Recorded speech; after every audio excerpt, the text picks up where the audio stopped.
Welcome. I call the meeting to order pursuant to House File 10.01. I call the meeting of the House of Higher Education Finance and Policy Division to order. The CLA will take the roll to determine which members are present. When you hear your name, please say present.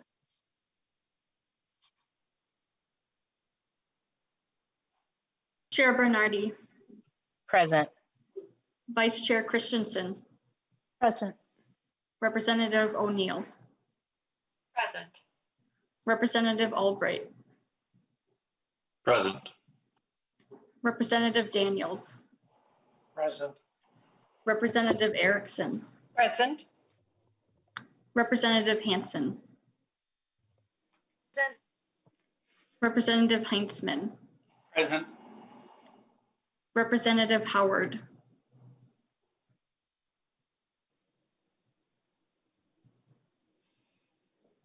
Representative Howard. Representative Keeler. Present. Representative Cleaborn. Present. Representative Kosnick. Kosnick, present. Representative Krisha.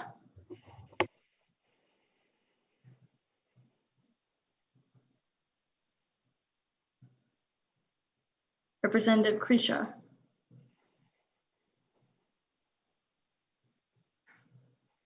I believe Representative Krisha is on the call, but he might be muted. Okay.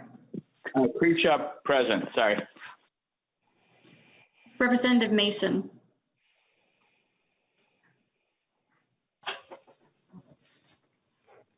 Representative Mason. Representative Meckland. Meckland, present. Representative Noor. Noor, present. Representative Sandell.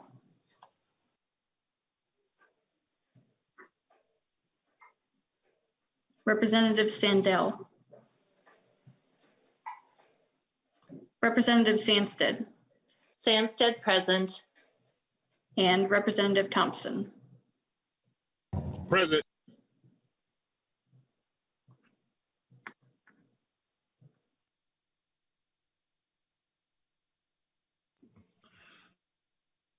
Representative Bernardi, you're muted.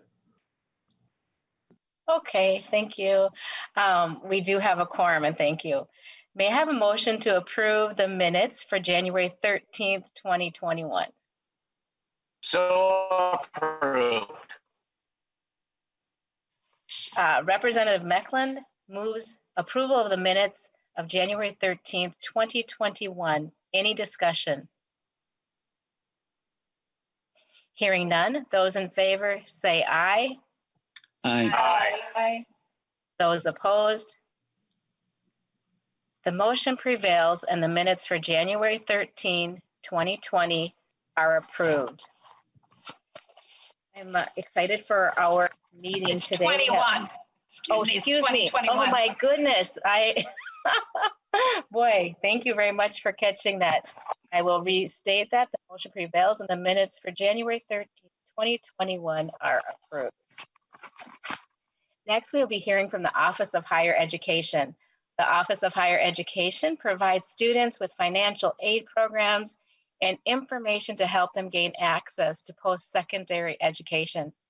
In addition to overseeing the Minnesota State Grant Program, the Office of Higher Education oversees a number of other state grant programs, tuition reciprocity programs, and provides research and analysis on post-secondary enrollment and financial aid in the state of Minnesota. Today we have with us the Commissioner of Higher Education, Mr. Dennis Olson. And Commissioner Olson, please introduce yourself and your team to the committee and proceed. Well, thank you, Madam Chair and members of the committee. For the record, my name is Dennis Olson. I am the Commissioner of the Minnesota Office of Higher Education.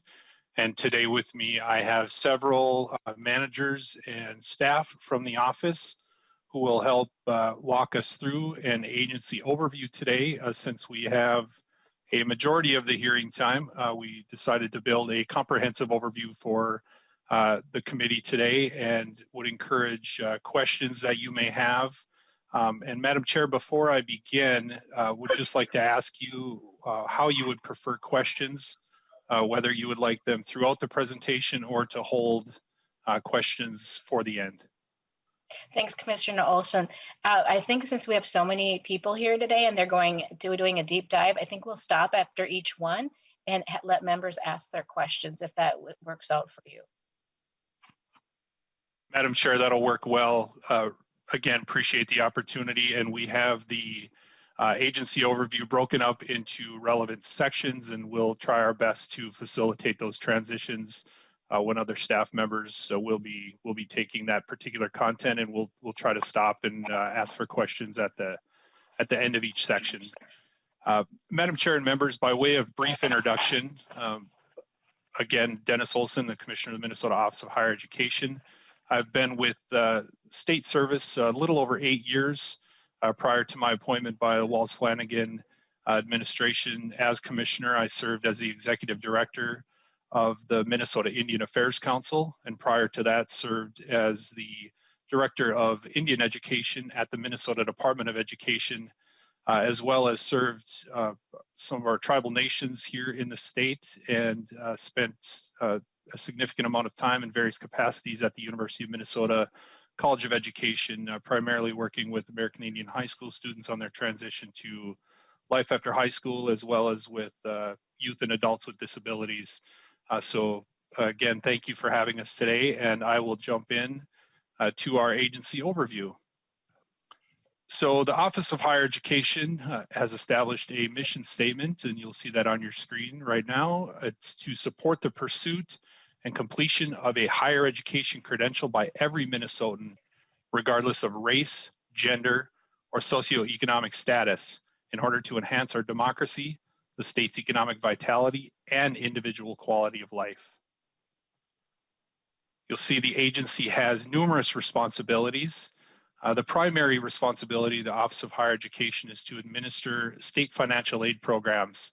You'll see a list of some of those state financial aid programs below. Primarily the largest program, which Madam Chair, you had mentioned in your introduction, administration of the Minnesota State Grant Program. We also administer and oversee the State Work Study Program, coupled with Federal Work Study, as well as Child Care Assistance Grants, the Minnesota Indian Scholarship Program, interstate tuition reciprocity agreements, which I'll get into in a little bit, the Minnesota Self-Loan Program, and more. The agency also registers degree granting colleges and licenses non-degree granting career schools through our licensing and registration division. I had mentioned tuition reciprocity agreements. We also administer federal programs, primarily the Get Ready program, which you may have heard of as the larger federal initiative, Gear Up. We also collect and maintain and report data on students and post-secondary institutions through our research and policy division. And you'll see that research and report on the effectiveness of post-secondary institutions also as part of the research umbrella. A lot of our work through the agency is actually framed by the statewide Minnesota attainment goal. And the statewide attainment goal was set by statute in 2015 and was set as a 10-year goal. And the goal listed in statute states that by the year 2025, 70% of adults aged 25 to 44 will have attained some sort of post-secondary credential beyond high school.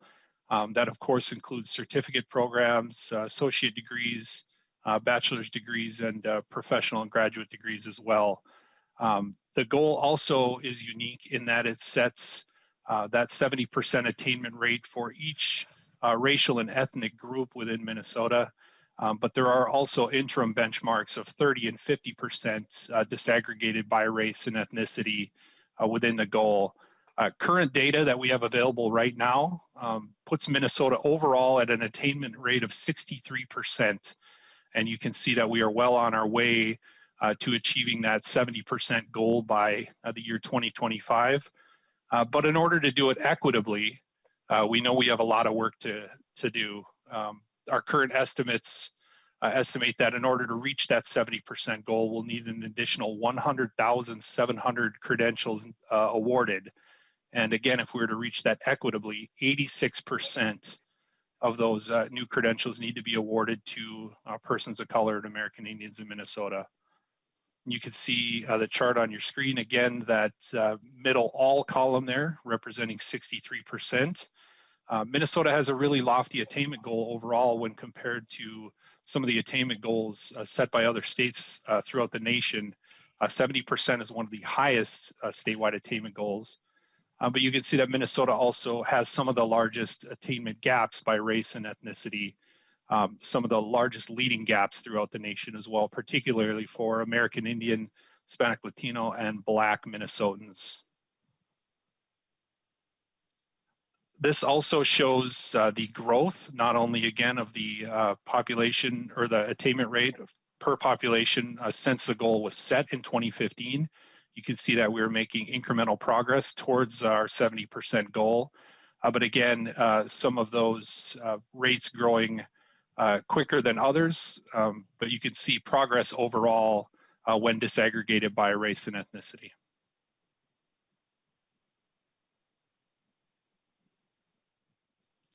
I wanted to talk briefly, Madam Chair and members, about some of our financial aid programs, loan programs, and the tuition reciprocity program overall. And to do that, I'll just help set the table for the legislative direction for the office that kind of provides the main direction for all of our financial aid programs, including primarily the state grant. And you'll see the statute citation there from the legislature directing the office essentially to promote access and choice. And so I'll just briefly read that. The legislature finds and declares that the identification of men and women of the state who are economically disadvantaged and the encouragement of their educational development in eligible institutions of their choosing are in the best interests of the state and of the students, essentially finding the best fit higher education option and opportunity for each individual student based on their needs. And so with that, Madam Chair and members, I'd like to transition to an overview of the Minnesota State Grant Program. And for that, I'll turn it over to Nicole Whalen, our research analyst in our research division. Welcome, Ms. Whalen. To the committee, you may proceed. Hi, thank you, Commissioner. Oh, sorry. Madam Chair, members of the committee, just for the record, my name is Nicole Whalen, and I'm a research analyst with the Office of Higher Education. And so I'm just going to take the members of the committee through a brief overview of our state grant program. I'll start by giving some background on the program and then an overview of how our award formula works. And lastly, we will look at some statistics from the program for fiscal year 2020. So to start off, our state grant program is what's considered a need-based grant. And that means that awards are made only to students who demonstrate financial need. And this is different from some grant programs that are considered merit-based or where financial need and family income are not taken into consideration and awards are instead made on the basis of academics or some other item.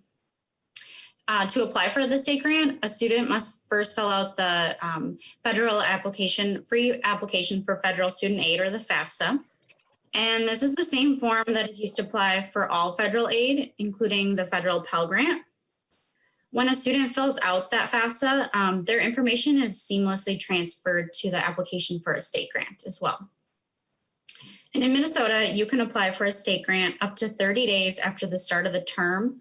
And unlike many states, the state grant awards are made to all students who qualify and are not available exclusively on a first come, first served basis with limited available funding.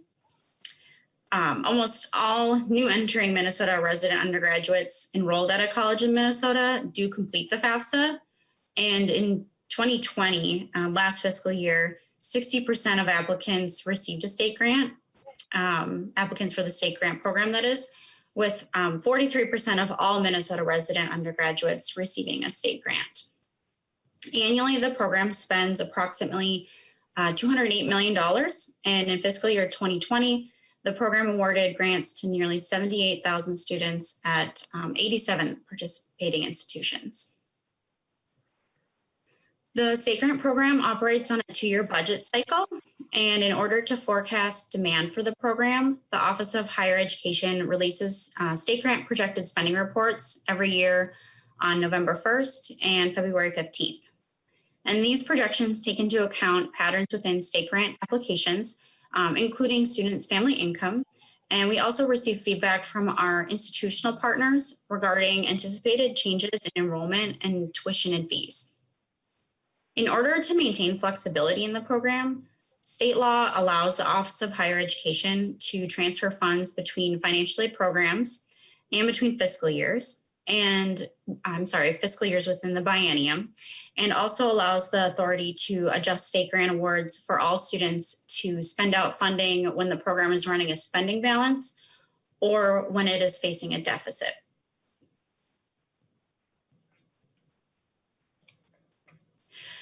In calculating state grant awards, the program operates under a design for shared responsibility model. And what this model does essentially is the state determines the student's total cost of attendance, and then the responsibility for paying that cost of attendance falls to three different groups.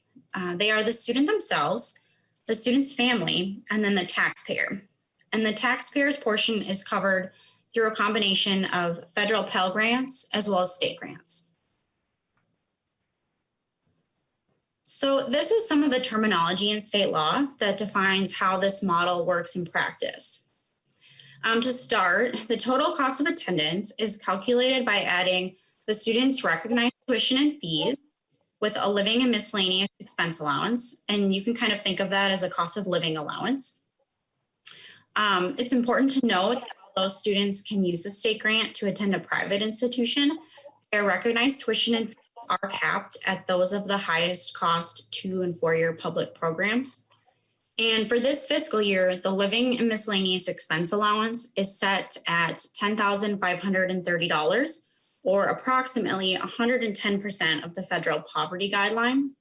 And I'll note that state law actually sets the LME at 106% of the poverty level. However, for this year, OHE exercised its statutory authority to temporarily raise the LME for this year only to spend out funds in the program.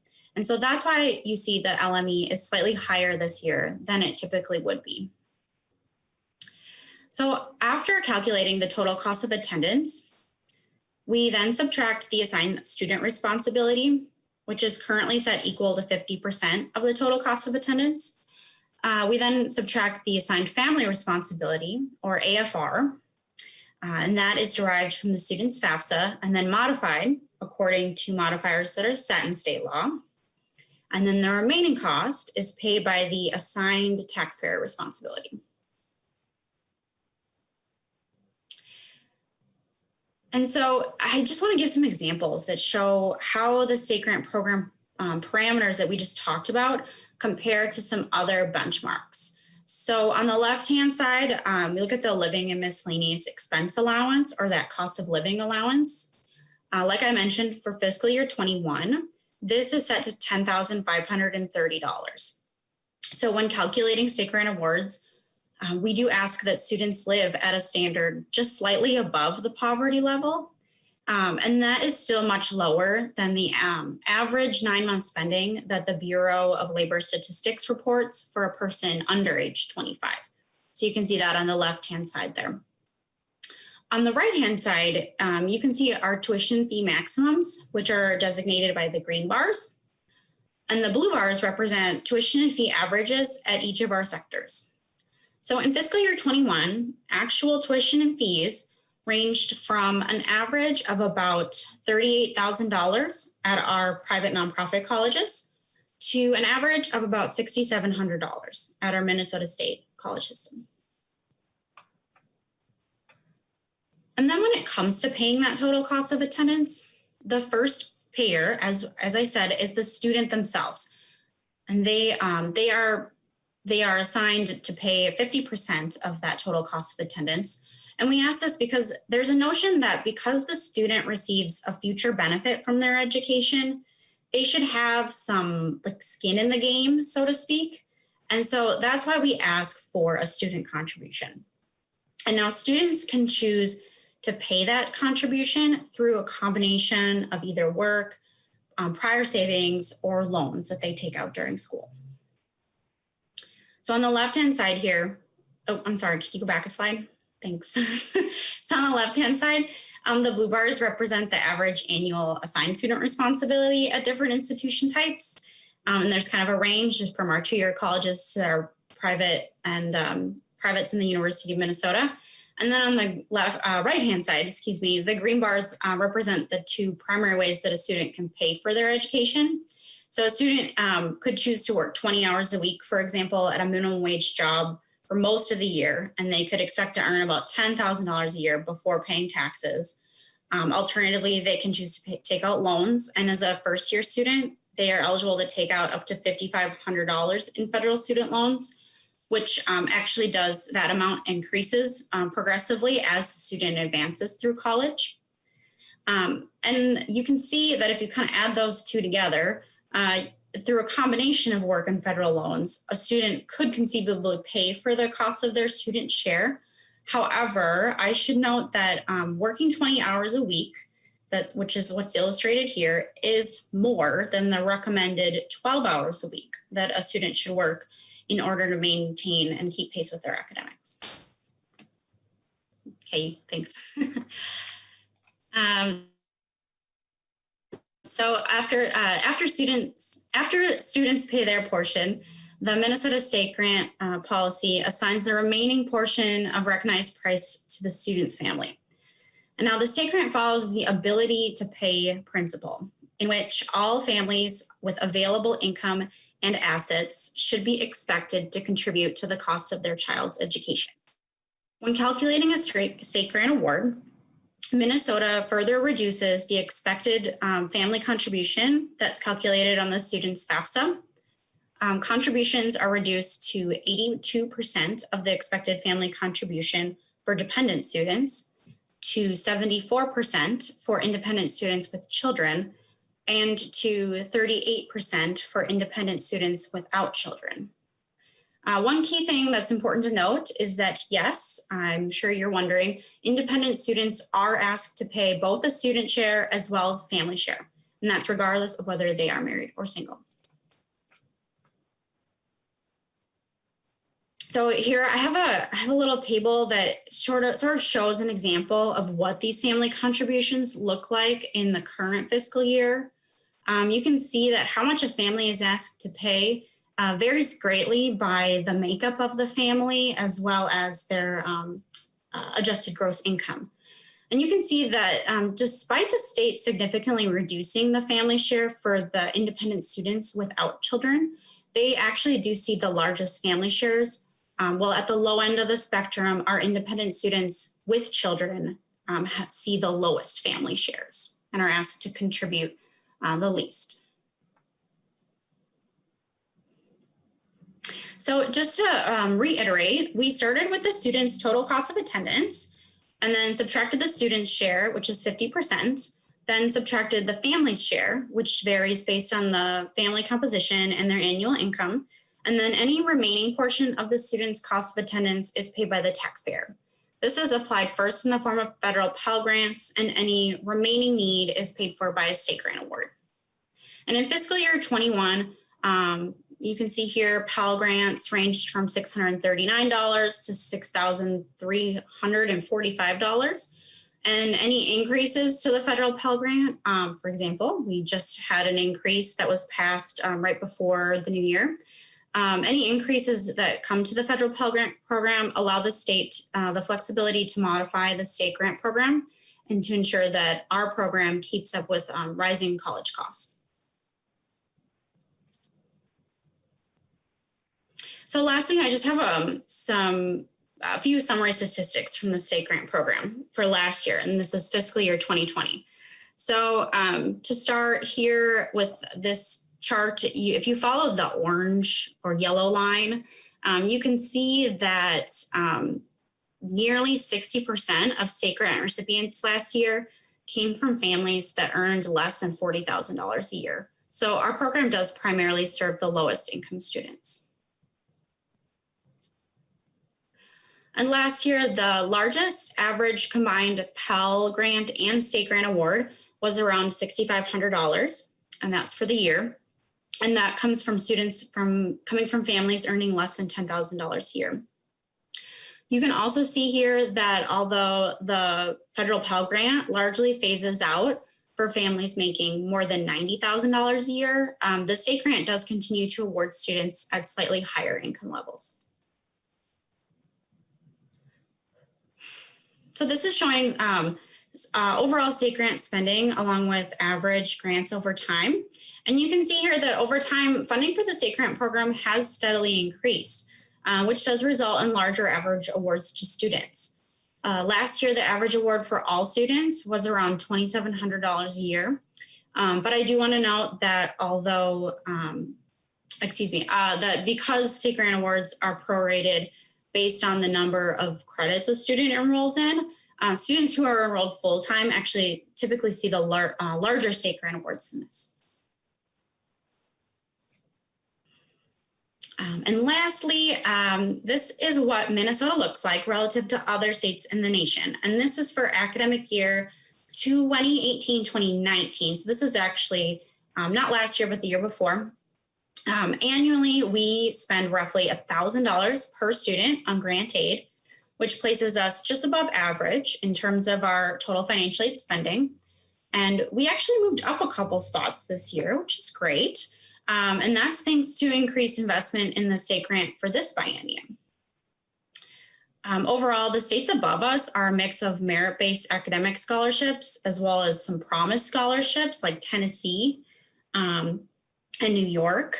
And then another thing to note is we see Washington quite a ways above us on there. But I just have to say that although they're already towards the top of the list, Washington State will likely move up quite a bit next year because they just, I think it was last year, the year before, passed, had a significant increase in their investment in the new Washington College grant.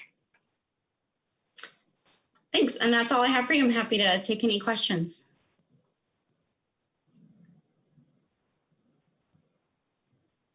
Members, do you have any questions? I see that Representative Heitzman, Representative Christensen, and Representative Keiser have a question. Representative Heitzman. Thank you, Madam Chair. Is the commissioner still here? I can't see in the bar there. Madam Chair, Representative Heitzman, I am. Thank you, Commissioner. I had a question, actually observation and a question.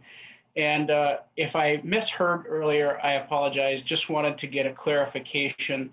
While you were talking earlier, I thought I heard you say that you wanted to set the legislative direction for the office.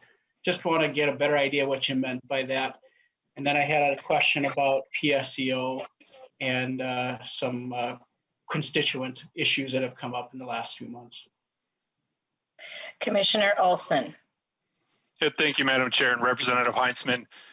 My comment may have not come out very well. My apologies. I was referring to Minnesota Statute 136A.095, the citation that actually came from the legislature, which set the direction and the mission of the state grant program, which was essentially to promote access to higher education through the use of financial aid to ensure students are able to utilize the state grant programs that best fit their needs. Thank you. Representative Heitzman. Thank you, Madam Chair. And thank you, Commissioner, for that answer. Obviously, there's a division of powers there, and there's a responsibility that we have in the legislature to set the direction of the legislature on issues as it may come up and as we're hearing from constituents, which brings me to my question. I'm not sure if this is something that you're hearing about, Commissioner, but with so much happening in higher education, so many changes and trying to deal with a pandemic. There's a lot of students that have had challenges throughout that process. We won't get into all those details, but I'm just curious if you're aware of the fact that if a student happens to be PSEO or getting credits through a CIS program in Minnesota, we don't allow them to try to acquire credits or take classes during summer. I'm just wondering if the commissioner is aware of that, and if you are, Commissioner, then would you be potentially interested, or is the administration potentially willing to work with the legislature to try to find a solution for those PSEO students? Representative Heitzman, one quick question, quick point here. We'll have Commissioner Olson answer this question, and what we'll do is we'll try to have each of the question periods be applied to the presentation that happened before, and then just save general questions at the end for the commissioner. But I would like you, since the question has been asked, Commissioner Olson. Yeah, thank you, Madam Chair and Representative Heitzman. I appreciate that question, and yeah, certainly anything we can do to assist students to make their pathway to higher education easier and more seamless. Certainly, I'm all for that.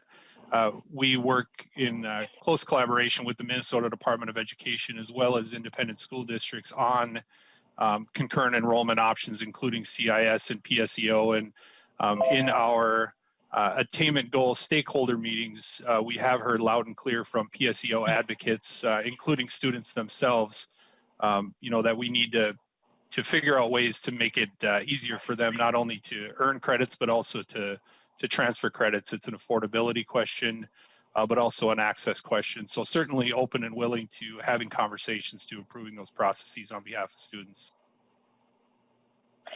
Thank you, Representative Heitzman. No, that's it, Madam Chair, as we're of course discussing financing of our systems and how they operate. I apologize if you felt the question was out of order, but it seemed like a logical time to at least discuss kind of a difficulty that are facing students as their PSEO opportunity may be closing or challenged by COVID. Yeah, thank you, Representative Heitzman. A good question, and I definitely want questions like that asked. So does anyone else have questions regarding the presentation? Representative Christensen. This is just quick, and I hope I didn't miss it.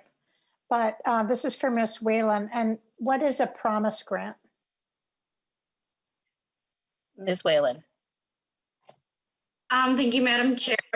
Representative Christensen. So yeah, a promise grant, it's a type of program that it crops up in certain states. Tennessee is the sort of key state that we think of when we think of a promise grant program. They have their Tennessee Promise College Grant.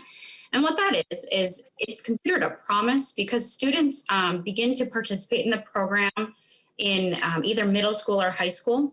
And once they're completing different benchmarks within the program, the state has sort of made a commitment or a promise that they'll pay anything up to tuition and fees incurred by the student in college at a state, usually a state school, either a 2 or 4 year school. And that's, and it's essentially a grant that comes in after the student's federal Pell grant is applied. So we think of it sort of as those kind of free college programs. Okay, good. Thank you. Thank you. Representative Keeler.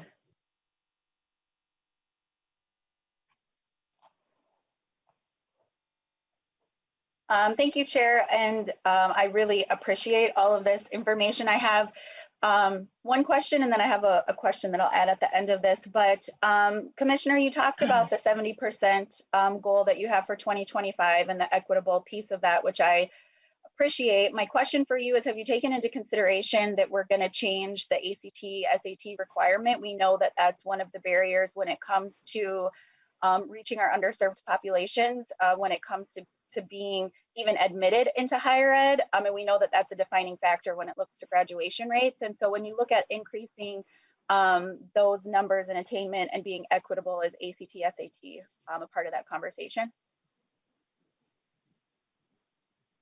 Okay, and I realize that it's probably going to be hard to segregate the questions per presentation. So members, if you can try, that would be great. I will let you make your discretion. And so Representative Heitzman, I apologize for that previously. And go ahead, Commissioner Olson. Yeah, thank you, Madam Chair, and Representative Keeler. Absolutely a valid question, and certainly something that we're paying close attention to. in addition to the credentials I had mentioned, like certificates, associate's degrees, bachelor's degrees, and such, we're also looking at opportunities to incorporate short-term programs into the attainment data, industry-recognized credentials into the attainment data.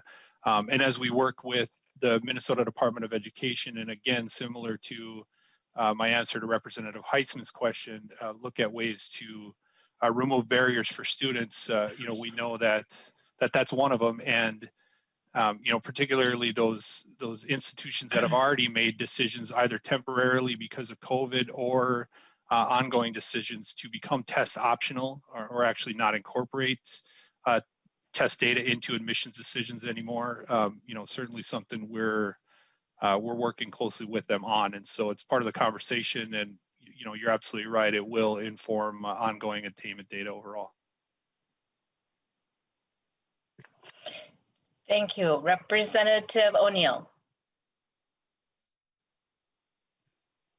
Thank you, Madam Chair. I apologize if this is out of order. I was going to ask something about the attainment as well. I thought this was the first opportunity to ask that, but no, Representative ONeill, you may. I thought that we could try to focus on the presenters, but I realize that's difficult, and I apologize to Representative Heitzman. And if you feel that this is the time to ask a question, I'll let you make that discretion, or you can hold on to it. I'll let you decide. Thank you. Yes, Madam Chair. I didn't think we had an opportunity to talk about attainment until now, so I apologize for waiting if you had had another opportunity. But just really quickly about attainment, I did notice that the numbers did go up from 2015 when we put the attainment goals there, and I had attended a few of the seminars and kind of the follow-up meetings, the working groups that we talked about attainment. But I'm wondering if the commissioner could let us know, since we have had some progress and we've achieved more attainment across the whole spectrum, what are some things that we've done as a state to actually bring that attainment up? And one thing I'm most curious about is I came from northern Minnesota. I grew up near 3 different reservations, and so I had a lot of classmates that were Native American. Again, this was a long time ago, so forgive me if this is completely different.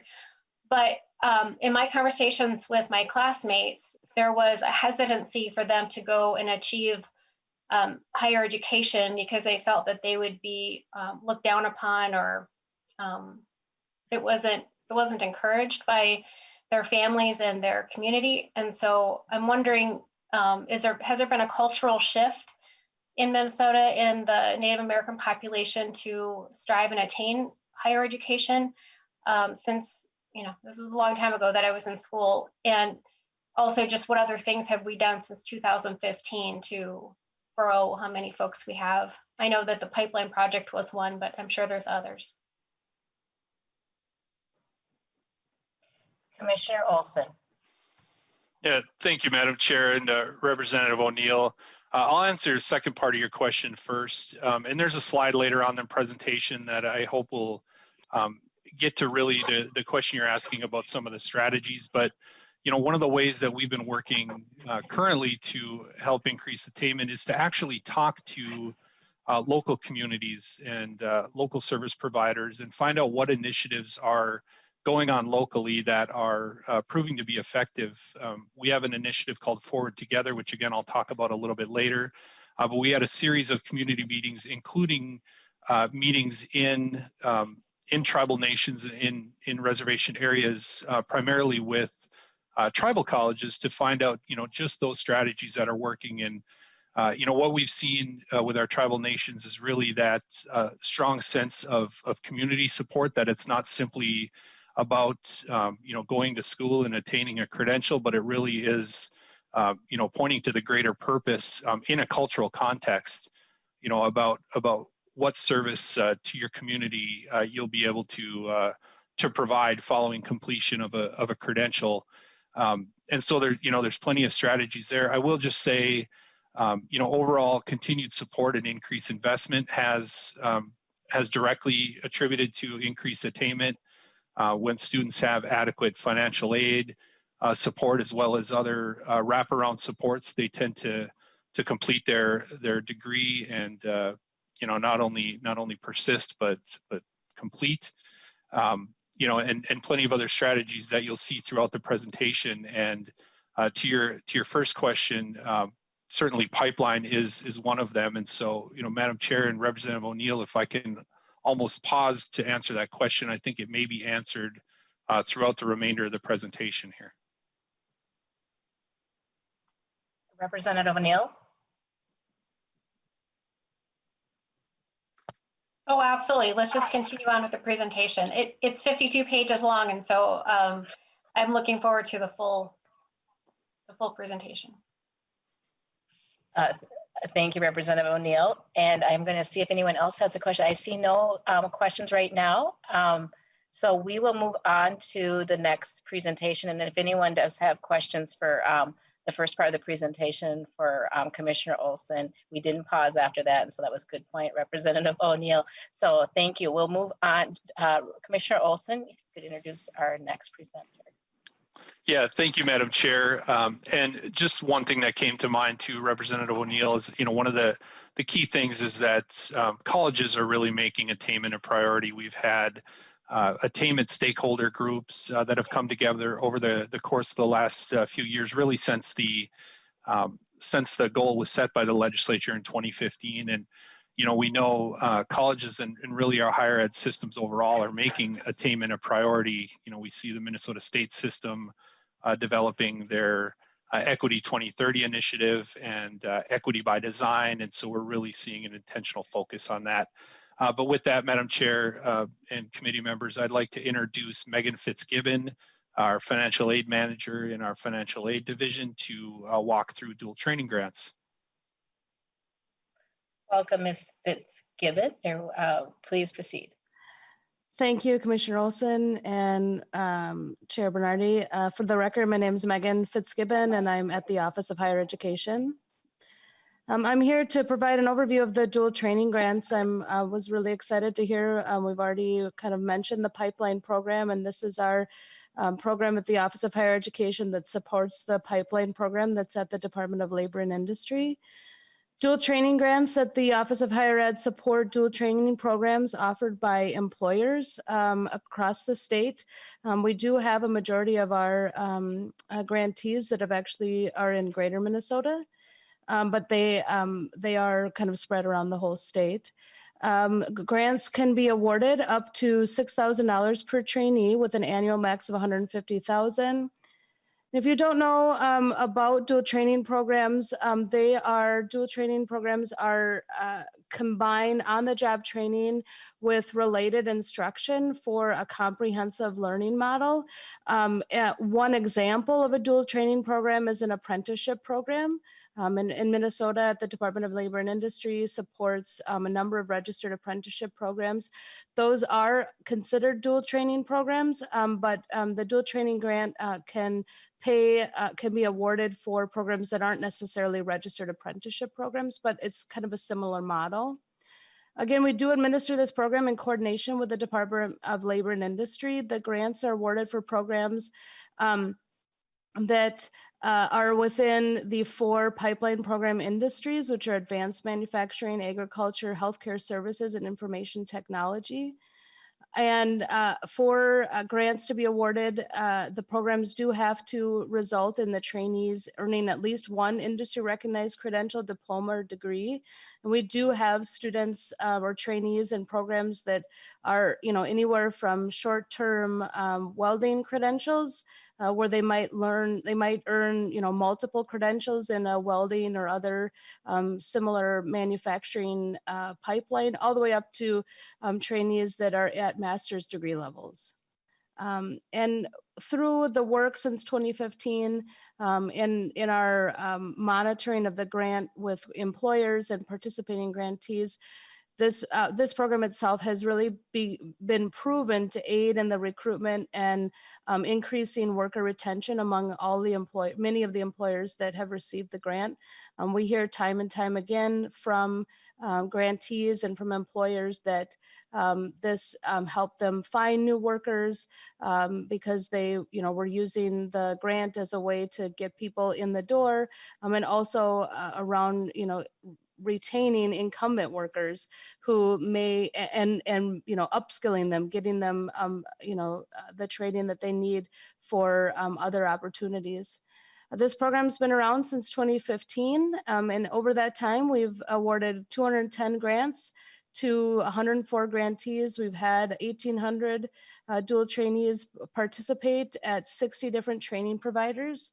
And I'd invite all of you to check out our report. We do have an annual legislative report, one that will be coming out for this year soon, but our previous ones are also available on our website. With that, I'll stand for any questions about dual training grants.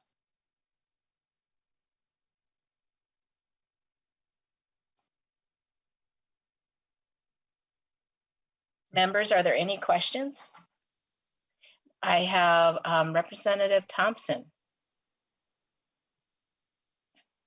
Hey, I had just one quick question with this program. Do you track demographics, race, gender, as far as and as far as success and people who've made it through? I know a lot of times, in order to get these things that we're talking about, especially for my community, there's a lot of red tape in trying to get access to a lot of these things. Although it sounds like a very good program, I just know when it comes to hitting, my community, it's pretty hard to get in any kind of anything. It's like a lot of red tape. So I just wanted to know if you track that. Ms. Fitzgibbon. Chair Bernardi, Representative Thompson. We do track race, ethnicity, and a number of other factors. Those things are in our reports. We can certainly, that'll be coming out soon for this coming year, but we can certainly send that information to you so you'd have the most up-to-date information in regards to that. One thing I would mention about this program in particular is, one, the grants go to employers. So that the one good thing is that the trainees that participate, the individuals who benefit from the grant, actually they have very little red tape. And so they have a short form for us, but it's really on the employer to apply. Now, when it comes to employers who may, be the employers themselves or the owners or representatives of the employers might be from underrepresented groups. We do our best, and actually the statute for this program requires us to have basically the most simple application as possible. But we also provide a number of different ways where people and employers and possible grantees can find out about the grant. So we have workshops annually, we have technical support, and we really benefit from working with the pipeline team at the Department of Labor and Industry, because they do a number of annual program outreach. They work with employers on a regular basis in those industries across the state, that, and do workshops and speaker series and like a number of other things that those employers. So they do a lot of outreach that kind of brings people into our shop, into the application process. But we certainly, do our best to try to reach out to every possible employer who could benefit from this grant. Representative ONeill. Excuse me, Representative Thompson, did you have a follow-up question? Yes, because what we're talking about is dollars being spent on, this money being spent. And I guess for the sake of just asking a follow-up question, when you said employers, also I recognize that the money has been awarded to employers. And so the follow-up question is, do you track the employers and their willingness to look at race? Because this is important. I know we should be doing a percentage of everything with the African American community. And for the longest time, it feels like, in all honesty, the African American community is almost left out of everything when it comes to things like this. So I want to make sure that, just me being an African American male, that we're able to take full advantage of an opportunity like this. And so I just want to make sure that I have that conversation here in this space. Make sure that I have that conversation because as you guys can see, I am an African American male, and so a lot of times we don't get an opportunity to be a part of stuff like this. So I hope you understand my question. Ms. Fitzgibbon. Chair Bernardi, Representative Thompson, I do understand your question. Like I said, we do our best, but we do not track the race or ethnicity of the grantee or the employer. We do try to support programs that do that, but the statute for this program does not specify that we have to award so many grants that meet certain conditions in using race or ethnicity as a condition of that, whether it's the grantee or the trainees going through the program. But if you, just in general, if you have, we will definitely, include you. We can send information about all the outreach events that we do for grantees or potential grant applicants.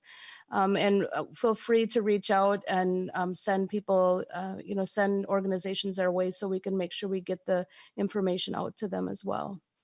Thank you. Representative Thompson, do you have a follow? No, okay. Representative ONeill. Thank you, Madam Chair. This program has come so far since Senator Bonoff and I worked across the aisle, across two different bicamerally to get this across the finish line. And one of the things that we changed as it kind of rolled out is to really focusing on 18 and 19-year-olds right out of high school so that they don't spend so much time kind of floundering, like, what are they going to do? And I'm just wondering what the net effect of that has been. Have you seen an increase in 18-year-olds? And how's that kind of tweaked to the statute? Has that worked? Ms. Fitzgibbon. Chair Bernardi, Representative ONeill. Actually, what we've seen is very few employers have the desire to or actually employ recent high school graduates. So it's actually works out to be a very small percentage of the grants that have been awarded.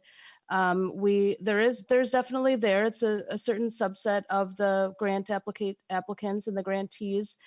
The statute itself actually carves out a special award. So applications that come in, as long as they meet the minimum eligibility requirements, if they have recent high school graduates in their population of trainees, they are actually awarded first before we even look at scores. So they get the grants for those recent high school grads with, even if we have limited funds based on the number of applications that we have from eligible grant applicants. But again, what we've seen over the years is that since 2015 is that most employers are looking to train either incumbent workers or those that, they just don't necessarily have recent high school grads in their population or that are looking to be trained within their programs. Members, do anyone else have any questions? And then, and if anyone has, since we're close to Commissioner Olson's presentation at the beginning, if anyone has questions for that, this is a good time to ask those as well.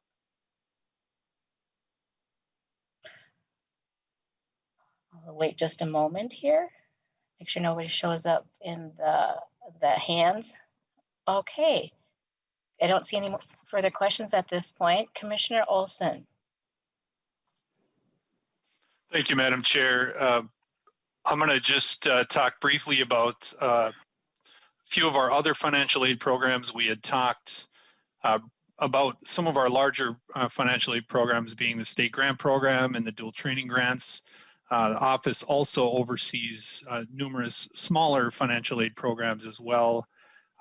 dedicated to specific populations. And I won't read through the list here. I realize that we're only halfway through the presentation, need to step on the gas a little bit, but I wanted to call your attention to some of the specific programs that have been effective.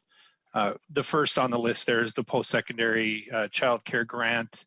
You can see the number of students. It serves over 1,500 students with an appropriation of about $6.7 million. Again, a need-based grant to student parents for childcare services while attending college. I had mentioned early on programs like Work Study and the Minnesota Indian Scholarship Program, but you can also see programs that serve a limited number of students, again, but with a strong focus and mission, like the Public Safety Officer Survivor Grant, the Tribal College Supplemental Assistance Grants, and then Minnesota Reconnect, a program that was first supported by external grant support and received an appropriation from the state during the last biennial budget session.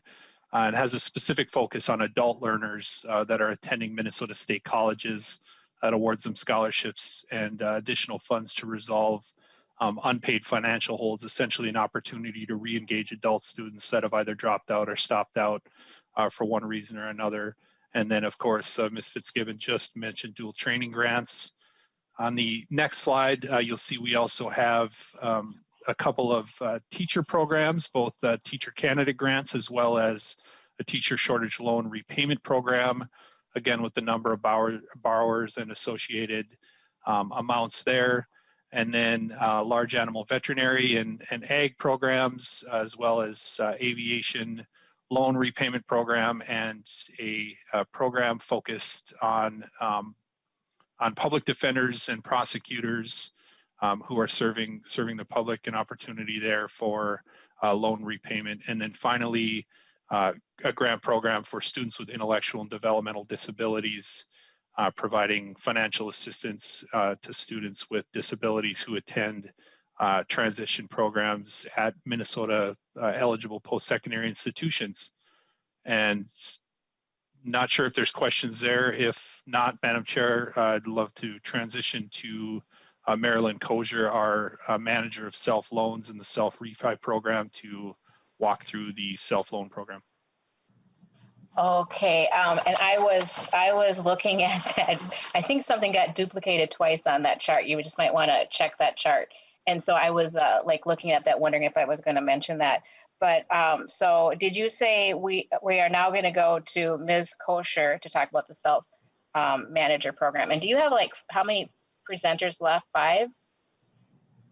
Madam Chair, Madam Chair, the only additional presenter after Ms. Keiser will be Meredith Fergus to talk about the SLEDS and ECLDS system and some research initiatives, and then that'll be it. Okay, welcome to the committee, Ms. Keiser. Proceed. Madam Chair and committee members, I'm Marilyn Keiser, manager of the SELF and SelfRefi programs. The SELF program helps students pay for post-secondary studies and has been in existence since 1984. SelfRefi is our student loan refinancing program that started in 2016 to help borrowers manage their student debt by refinancing existing student loans. By statute, both programs are required to be self-sustaining and do not receive general fund appropriations. They are funded by program earnings and the issuance of revenue bonds. The SELF loan is available to Minnesota residents attending a participating Minnesota or out-of-state school, or non-residents attending a Minnesota school. The interest rate is not based on credit score, and the current variable rate is 2.2%, and the fixed rate is 4.85%. The SelfRefi is available to Minnesota residents who graduated with a credential, and there are fixed and variable rates available with 5, 10, and 15-year repayments. For the SELF loan, students are required to be enrolled at least half-time and making satisfactory academic progress. They must complete the FAFSA to receive federal and state grant money and to maximize their use of federal loans before taking out a SELF loan. Students are required to complete online counseling, and all SELF loans require a credit-worthy cosigner. The SELF loan requires school certification and is limited to the cost of attendance less all other financial aid.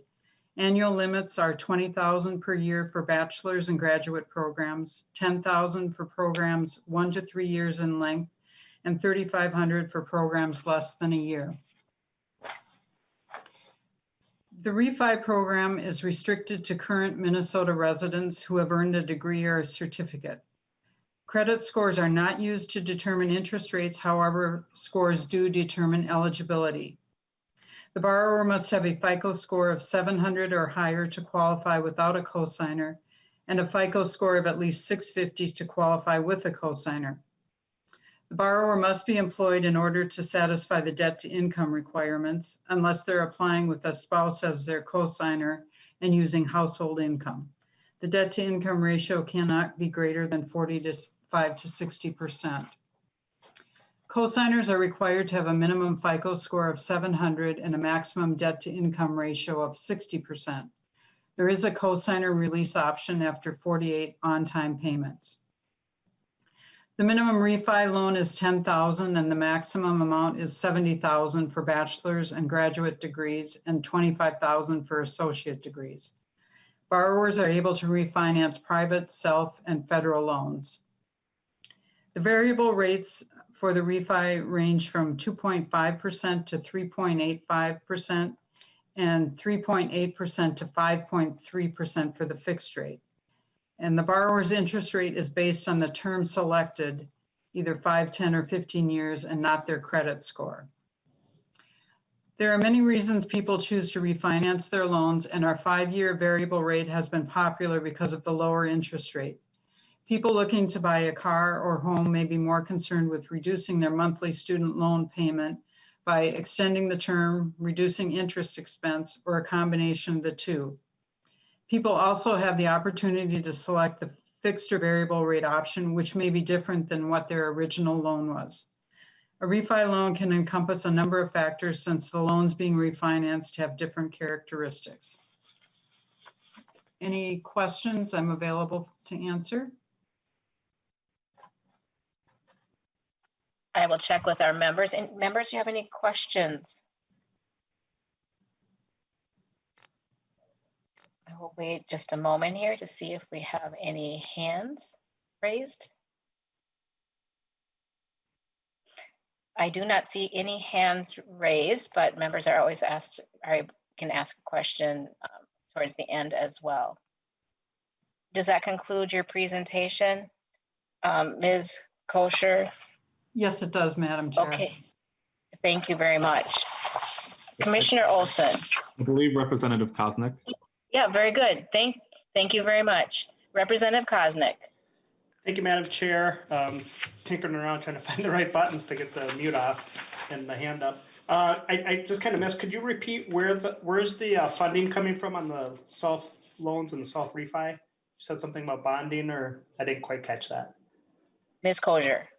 Madam Chair and committee members, the funding comes from what we have in student loan repayments. We also issue revenue bonds, both tax exempt and taxable bonds. Okay, thank you. Any other members? Okay, Commissioner Olson.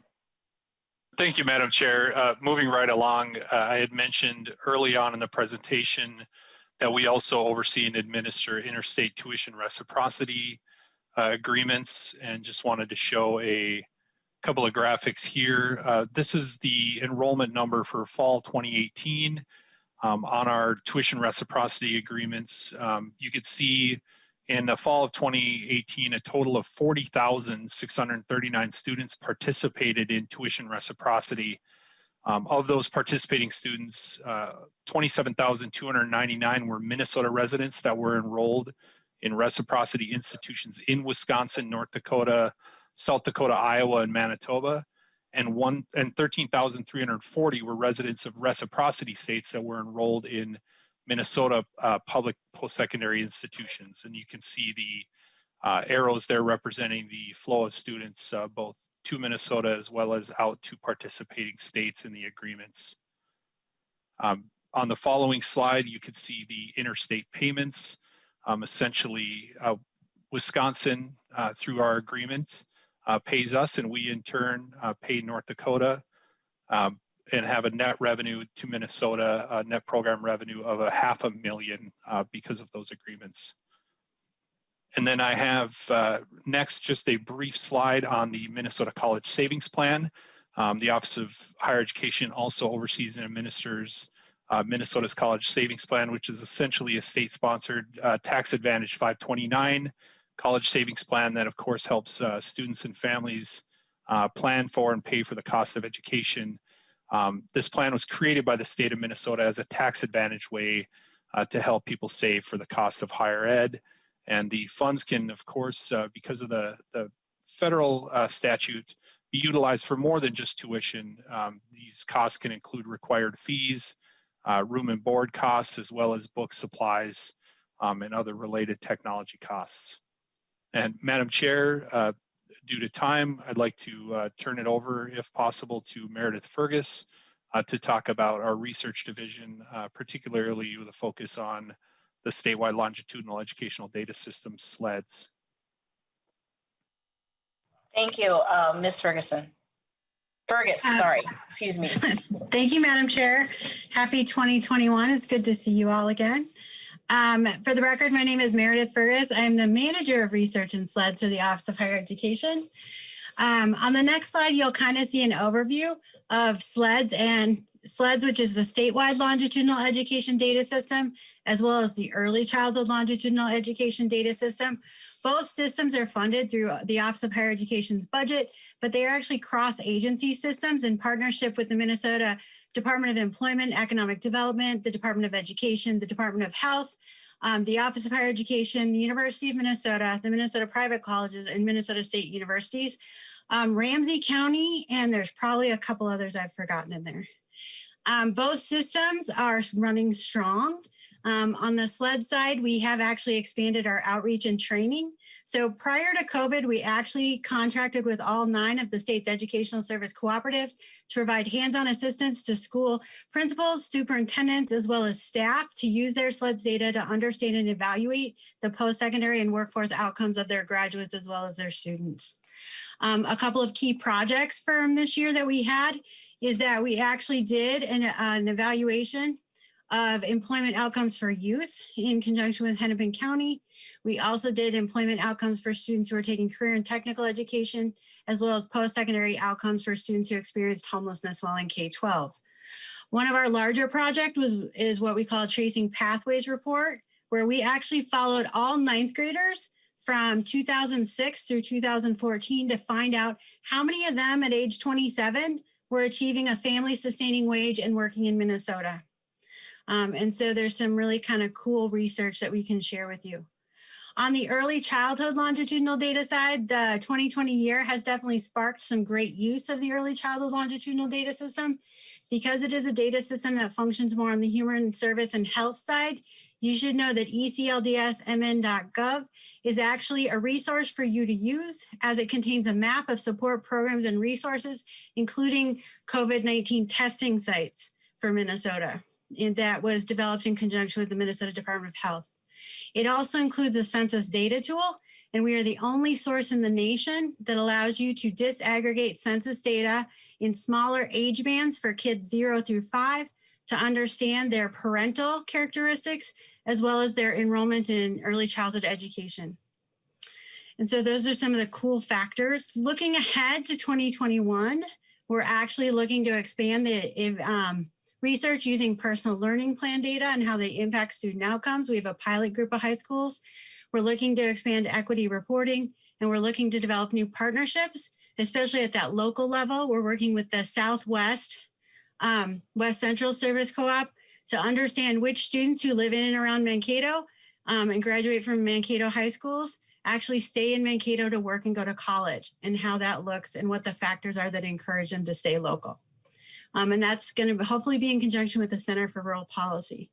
On the early childhood side, we're actually looking at new reports, expanded data on Head Start, as well as understanding the linkage between parent and children as parent life changes impact student outcomes.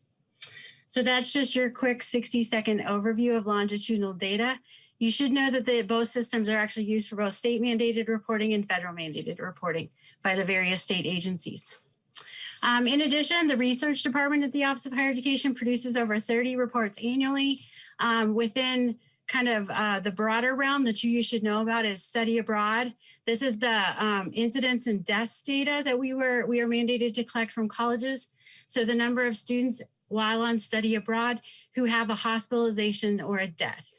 The good news is there are no deaths reported among Minnesota students studying abroad. For the 2021 data collection, we will begin collecting data on COVID's impact on study abroad programs and participants among Minnesota colleges. The sexual assault data report is kind of Minnesota's collection of sexual assault data from the various colleges. It's not exactly in alignment with Title IX Clery Act reporting requirements, as it does have some Minnesota modifications, but you can explore the data both based on year as well as college to understand the sexual assault data among experienced by Minnesota college students. We also work with a number of local and state partners to kind of explore and use data to help inform decision-making and help to guide policy. So with that, unless there are questions, I'll turn it back over to the commissioner. Thank you, Ms. Fergus. Members, questions? I'll give people a chance to unmute. Representative ONeill, and then Representative Stansted is on deck.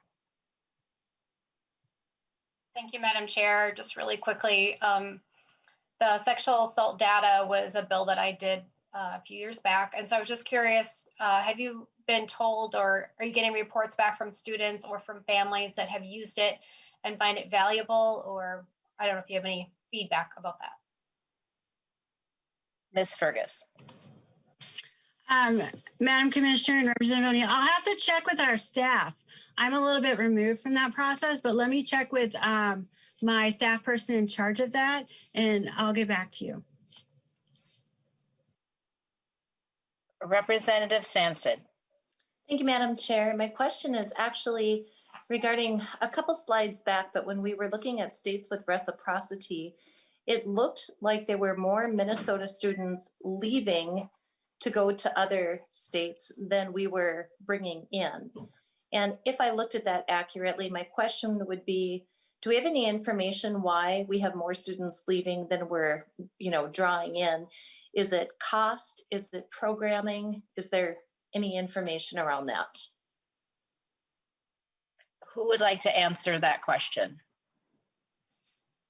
Madam Chair. Commissioner Olson. Thank you, Madam Chair. Representative Stansted, yeah, there are a multitude of factors, certainly a couple that you had mentioned.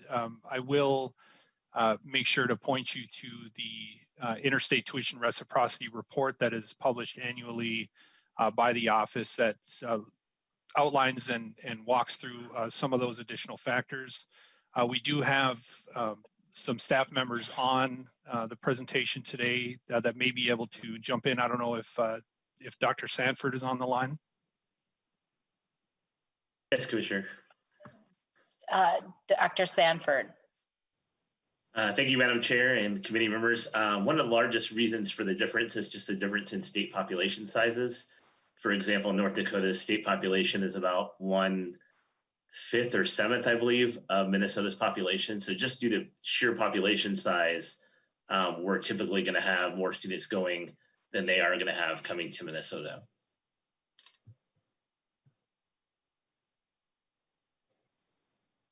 I don't have any follow-up. Thank you. Okay, thank you. Representative Thompson. Thank you, Chair. Just one quick question. A lot of times, I want to just ask a quick question. A lot of times we have decisions made for us without us at the table, without us being a part of the conversation. And so the last part of the research and data slide, I noticed that you said really fast that you partnered with organizations. I want to make sure that we're looking at everything we do here through a racial equity lens, because we do have an achievement gap. We do have opportunity gaps. We do have some of the largest disparities in the United States, right here in the state of Minnesota, when it comes to education, jobs, and whatever you want to, this is a fact. This is not rhetoric. I just want to make sure, because I was interested in what organizations Because a lot of times people speak for us and make decisions for us that don't necessarily help us because they don't have us at the table. When I say us, I'm meaning in particular the African American community. Again, you can tell I'm a Black man, and we are at the butt end when we talk about achievement gap, opportunity gaps, jobs, funding, and whatnot. And so I just want to make sure that we're looking at everything we do with this racial lens. And I was interested in what organizations do you partner with to collect this data and information and partner with in general? Ms. Fergus? Thank you, Madam Chair and Representative Thompson. That is a great question. So the Office of Higher Education and specifically SLEDS and ECLDS, we actually have technical assistance and outreach, which means we'll partner with anyone who would like access and knowledge about the data. So for our current partners, we partner with a lot of the educational partnerships like Generation Next in Minneapolis and St. Paul, Rochester Cradle to Career, St. Cloud Partnerships for Student Success, the Blandin Foundation. We also partner with organizations like the Center for Economic Inclusion. We've assisted Minnesota State with some equity data disaggregation. Pretty much we are customer service oriented, and that is if any organization would like access to data, it is our job to provide it and to help you use it through a technical assistance. In terms of the Office of Higher Education initiatives, we do work with the P20 partnership, which has a new focus on equity and attainment, as well as equity within the state's goal as part of the agenda that Commissioner Olson has set. There are a number of groups. We do have an open access process. And so if there's any groups you would like us to partner with, we're more than happy to do so. And that's the reason we actually started our local technical assistance network in partnership with those educational service cooperatives. Because we partner with Wilder, Northside Achievement Zone. Yep, there's a number of groups. Did you have a follow-up, Representative Thompson? No, I just want to say thank you, Chair. Thank you. Yep. Representative Cleburne. Thank you, Madam Chair. And to Ms. Fergus, I want to say in the last session, whenever I would have a question, you would say, yep, I can get you that data. It's in SLEDS. Yep, I can get you that data. It's in SLEDS. And I just want to thank you for your expertise in handling that data and getting it to me when I needed it most to make good decisions for our committee. And to my colleague, Representative Thompson, I really appreciate the question that you've brought forward, and I'll do whatever I can to work with you to make sure that we work with that equity lens whenever possible. And Ms. Fergus is a very good partner for us to work with in making sure we get that data. Thank you, Madam Chair. Are there any other members that have questions?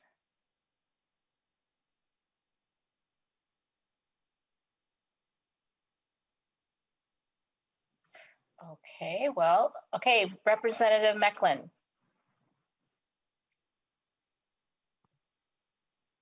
Thank you, Commissioner. I think this is for our chair, sorry. This is for Commissioner Olson, I think. He just talked about, in regards to Representative Sandstein's question, is more going out than coming in. You know, right next to my district is St. Cloud State University, and they have a mass exodus, and North Dakota State University has a major influx. So is it really about population or is it about policy? Because what I hear from the people all around here that all wanted to send their kids to St. Cloud State University because it would be really cool to keep your kids close to home, right? You don't have to pay housing costs. But they're choosing to do otherwise. In fact, you know, that was our plan initially with our daughter. Right now, she's looking at either Duluth or Mankato, which obviously we're going to pay housing costs. So is there any other thing that you know, Commissioner Olson, that could be contributing to these decisions that are being made by Minnesotans? If you could answer that for me, please. Commissioner Olson. Yeah, thank you, Madam Chair, and Representative Mecklin. Yeah, you hit on a couple of them. One of them is program of choice. Sometimes our institutions here in Minnesota don't have the specific program of focus, so that may be a factor. But without understanding each individual student's needs, it may not be an appropriate choice. A lot of times too, there are geographic considerations. considerations of of friends and family as well. And so, certainly open to having more conversation with you about, some of those reasons that maybe aren't listed specifically in the report, but, ultimately boils down to students making, market-driven decisions based on what's going to be the best fit for them. And if that includes a program of study or focus in another state that Minnesota doesn't offer, then that's the choice that, that Minnesota supports through the tuition reciprocity program. Madam Chair, follow-up? Okay, sure. Representative Mecklin. Thank you, Madam Chair. Commissioner Olson. So to that, there's several programs that were cut from SCSU that drove some of it away. And currently, right now, we have a big healthcare need, education-wise, as well as like my daughter in case wants to do education apparently. So this is kind of a good committee to be on, right? But they're not necessarily known as maybe the strongest college for that they could be. But maybe we have to take a strong look at what we do offer in the areas we, throughout the state to provide what the kids are going to need, as they make these decisions going forward, as well as us parents, because I'm not going to pay for something that doesn't work out at the end of the day. So if you could take that into consideration, I'd appreciate it. And I'll leave it at that. Thank you. Representative Koznick. Thank you, Madam Chair. And along this question that Representative Sandstead brought up, I think it's a great topic that we should discuss. And Commissioner, you'd mentioned the market-driven student choice is a big factor of why so many of our students are choosing outstate education versus the numerous programs and campuses that we offer here in Minnesota. What is the Office of Higher Ed and our other partners doing to meet that student demand as it evolves even? Thank you. Commissioner Olson. Yeah, thank you, Madam Chair and Representative Koznick, and to Representative Mecklin's question as well. I'll just say my focus is to keep as many students as possible in the state of Minnesota. I think it's clear that we want our students to not only stay here, go to school here, live here, work here. These are our students, and so even if they do leave the state, we want them back. We want them to raise families here in Minnesota. And in addition to our financial aid programs that provide resources to students, we also need to make sure that our institutions are appropriately resourced. Some of the difficult decisions that our institutions have had to make, whether that's, cutting programs or, working through difficult faculty retrenchment decisions, if they were appropriately resourced, they may not have to make those difficult decisions, and our students would have more opportunities here. And so, certainly my goal to help work alongside institutions and our systems to ensure that they're adequately resourced in addition to the students. And hopefully, by that, we keep a majority of our students here in the state.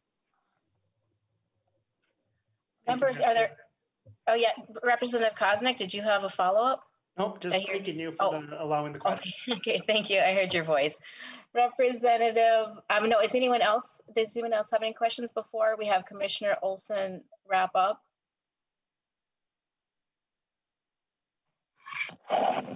Well, thank you, members, and Commissioner Olson, thank you and your staff for your presentation today. It's been very helpful. I also want to thank you and your staff for being leaders in the nation and helping our students as they've been experiencing COVID and their education. And I personally wanted to thank you for that. So could you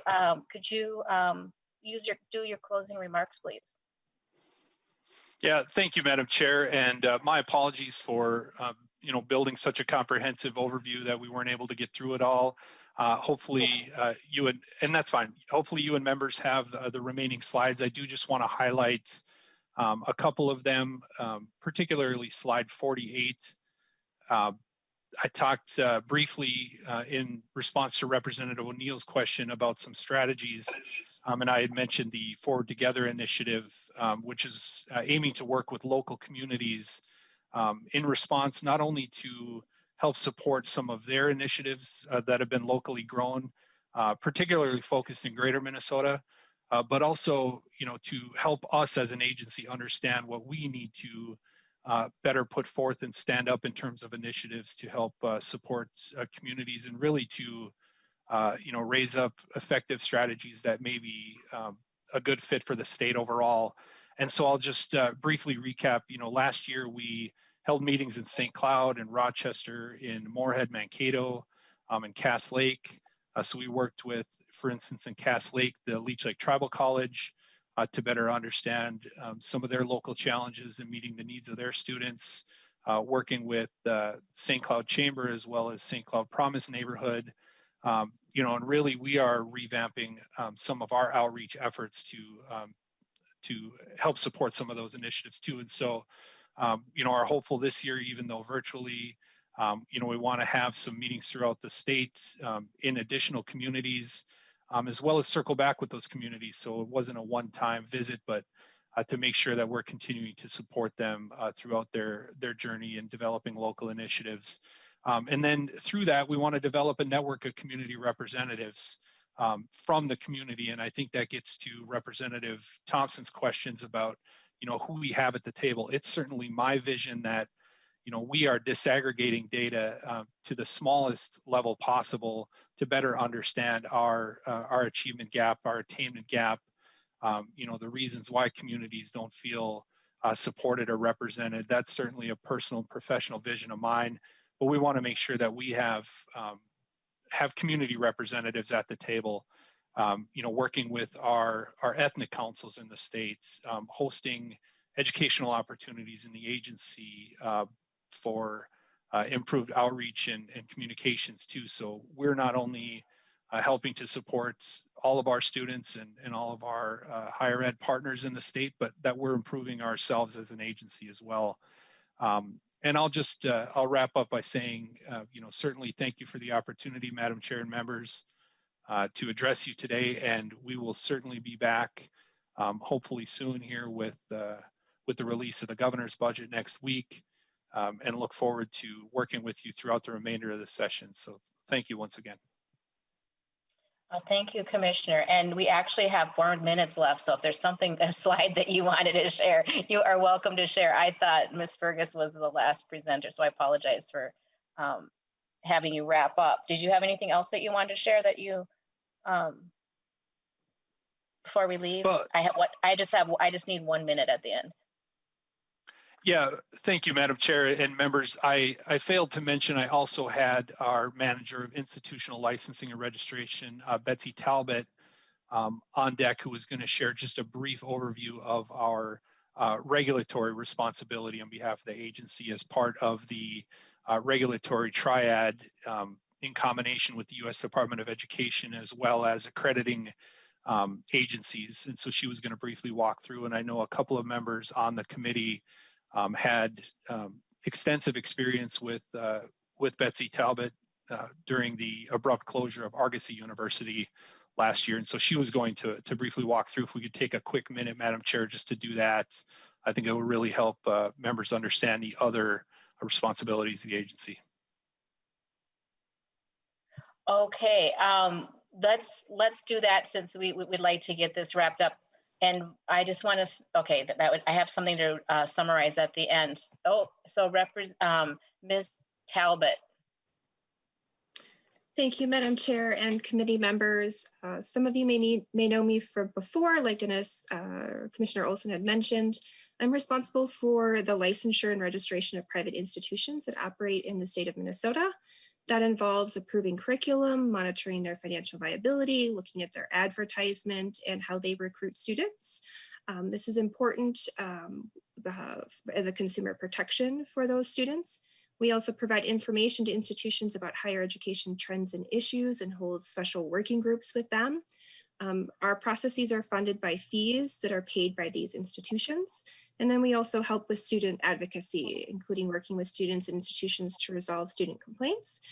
We help with closed school processes, including transfer pathways for students to continue their education. And then we also provide consumer information about higher education trends and issues. There was an earlier slide that wasn't shown, but we are part of a triad, which is a multi-level regulatory oversight, which includes the U.S. Department of Education, other state agencies, and then accrediting agencies to kind of have equal oversight responsibilities over degree granting institutions. And so for degree granting institutions, we are 1/3 of that process. I don't know if there is a next slide.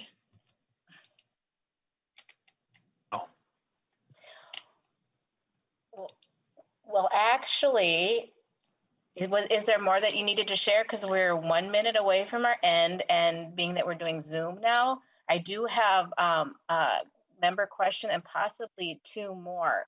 So if members could just hold on for just a second, I'll try to get through those quickly. If you can ask your question quickly, that would be great. Representative Keeler. Thank you, Madam Chair. It's a super quick clarifying question about the state grants. Is there a semester limit to how many semesters a student can earn that grant? And then also, do they have to be full-time, or could they be part-time or quarter-time to receive the state grant option? We want that be Miss Fergus or Commissioner Olson? Madam Chair, I think we're both hoping that it'll be Ms. Whalen, but she might have ducked out on us. Okay. So I'm happy to answer the question. Oh, there's Ms. Whalen. There's Ms. Whalen. All right, Ms. Whalen, take it away. All right, Madam Chair, Representative, to answer your question, so there is a limit on state grant eligibility. It is capped at 120 credits of enrollment. And as well, I'm sorry, the second part of your question was on enrollment levels. Yes. So no, a student does not have to be enrolled full-time to receive a state grant. They can be enrolled in as few as, I believe it's 3 credits. And Meredith, you can correct me if I'm wrong. I see you're nodding your head. Perfect. However, the state grant award is prorated based on the level of enrollment. So students that enroll in larger credit loads or enroll full-time will receive larger state grant awards than those that enroll part-time. Thank you. Representative Koznick, did you have another question, or just didn't put your hand down? Representative Koznick? No, I did, and I know we're running out of time, but I'd be curious to know maybe at a later point of how the Office of Higher Education is working and our schools are working with our work, provide with our business community to provide adequate workforce skills in their program in terms of kind of following up on the previous question, making sure that trying to keep as many students in Minnesota as we can. Thank you. And what I'm going to offer here is that if anyone has any further questions, because we have run out of time, that they can reach out to our committee administrator, Sean Herring, who can also connect with Office of Higher Education, and the Office of Higher Education is so available to us and very helpful to answer questions. So Commissioner Olson, did you have any summary to say now, or were you done? Madam Chair, no, I am done. Again, thanks for the time, and we'll certainly be available for questions following the hearing. Thank you very much. And members, I just briefly wanted to let you know that the University of Minnesota Alumni Association is doing the Regent Forum tonight. It's at 5 o'clock. It goes till 6:30. You can join before session and after session. And also they will be sending out a video of the full hour-and-a-half forum so that you'll be able to watch it at your leisure. And they also plan to send out a packet of information, a summary about the regions that they do every year. So I wanted you to be on the lookout for that. So with that, thank you, members, and thank you for the Office of Higher Education for your presentation today. It was very helpful. The meeting is adjourned.